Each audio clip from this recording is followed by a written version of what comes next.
पे गला पे निशान है, लेकिन आप तो ये पोस्टमार्टम में ही आने के बाद पता लगेगा। मैं उनकी दूसरी पत्नी हूँ। पहली पत्नी कहाँ है? पहली पत्नी उसका कहाँ हमको ना पता है। अच्छा, कितने लड़का लड़की है? हमारे पास एक है।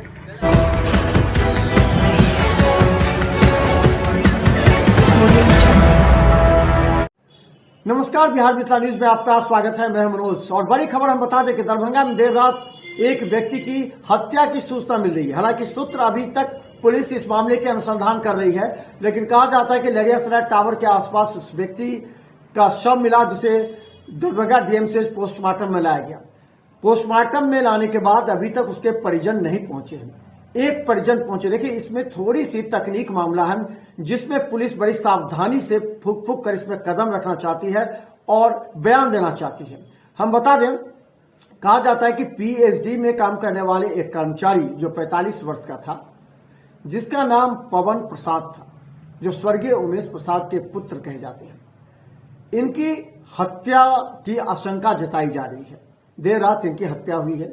पोस्टमार्टम में जो अभी उनके परिजन यानी कि उनकी पहली पत्नी और बच्चे जो दिल्ली में रहते हैं, वो अभी तक नहीं पहुंचे हुए, देर शाम तक पहुंचेंगे। इससे पहले ही दूसरी पत्नी दावा करते हुए वहां पहुंच गई। दूसरी पत्नी का दावा है कि 2017 में पवन प्रसाद ने उनसे शादी की थी और उनसे 8 वर्ष का बच्चा भी है।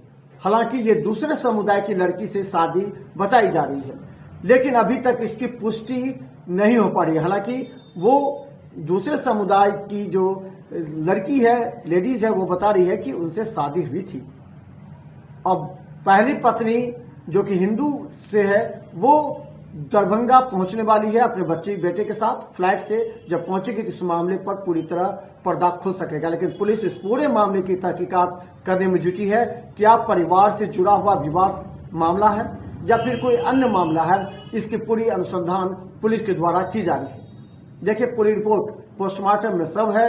रास्ते में पहले पत्नी बेटे के साथ है, तो दूसरी पत्नी पोस्टमार्टम में इंतजार कर रही है उसके पोस्टमार्टम का। जो है, सुबह में 6-7 बजे प्रशासन की तरफ से फ़ोन आया था। इन्हीं के मोबाइल के नंबर से, पवन प्रसाद के मोबाइल के नंबर से फ़ोन आया था कि आपका बहनोई का एक्सीडेंट हो गया है, आप आइए इमरजेंसी। मैं जब इमरजेंसी आया तो हम इमरजेंसी नहीं जाके पोस्टमार्टम डायरेक्ट आए, क्योंकि हमको मालूम हो गया था जो एक्सपायर कर गए हैं, स्पॉट हो गए हैं। जब यहाँ आए तो हमको यहाँ पता लगा है, देखे हैं सर, दिखाए तो लास्ट देखते ही मोबाइल में दिखाए पहले, तो हम अपना देख के भूल गए, हम कहे हमारे बहनोई हैं ये। उसके बाद जो बोले, जो आपको इनके बारे में कुछ पता है, किसी से दुश्मनी है? तो हमने कहा हमको तो नहीं पता है दुश्मनी है कि क्या हुआ है। उसके बाद तब से हम अभी तक यहीं खड़े हैं। और हमारा भांजा अभी, बहन हमारी और इनकी मम्मी और हमारे बहनी, ये सब दिल्ली में रहती है। बच्चा हमारा जॉब करता है, और जो वो अभी हमारे बहना आ रहा है 3-3:30 बजे फ्लाइट से आएगा। उसके बाद हम इसको पोस्टमार्टम कराएंगे।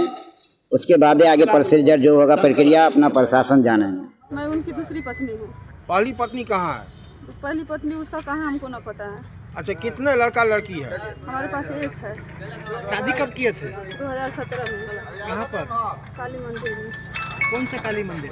यहाँ पर इधर राज दरबार में काली मंदिर है, उसी काली मंदिर में। अच्छा, इनका उम्र क्या होगा? ये तो ना पता है हमको। अंदाज एक उम्र कितना होगा? नहीं, हमको ना पता है। अच्छा, कितना दिन पहले शादी की है? 2017 में बोल रही हूँ ना। अच्छा, आपका क्या नाम हुआ? मेरा नाम रूनी खातून। घर डोंगरा। मृतक का क्या नाम था? मृतक का क्या नाम था? पवन प्रसाद कुमार। क्या करते थे वो? ये पीएचडी में नौकरी करते थे, अब पार्ट टाइम में गाड़ी चलाते थे, टेम्पो। तो उस पे गला पे निशान है, लेकिन आप तो ये पोस्टमार्टम में ही आने के बाद पता लगेगा। वो पार्ट जॉब में अपना ऑटो चलाते थे और पीएचडी में इनका जॉब है। दूसरा सूचना मिला है, थानाध्यक्ष और अनुमंडल पुलिस पदाधिकारी विजिट किए हैं और शव को इंक्वेस्ट करके पोस्टमार्टम के लिए डीएमसीएच भेजा गया है। और अभी सीसीटीवी जो अगल बगल का क्षेत्र में है और वहाँ है, उसको खंगाला जा रहा है। टीम बढ़ा दिया गया है। हमारा जो डीआईयू टीम है वो भी लग गया है और हम लोग जांच कर रहे हैं। जस्ट सूचना मिला है और पोस्टमार्टम के लिए भेजा गया है और सीसीटीवी चेक किया जा रहा है जैसे अपडेट होता है तो आपको बता जाएगा। और जांच का एक- विषय जो भी प्रक्रिया आगे की किया जाएगा। ठीक है।